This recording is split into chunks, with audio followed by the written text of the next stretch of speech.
Hi, this is for the Cat S53 and I'll show you how to create home screen folders on this device.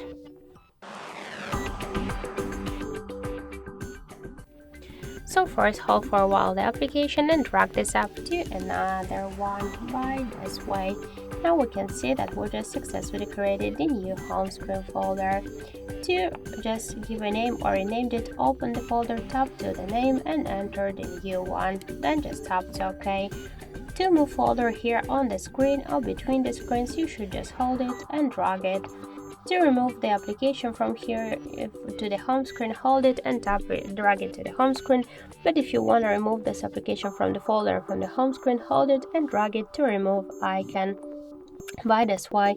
And also if you want to remove all of the applications with the folder together, you should hold the folder and drag to remove icon.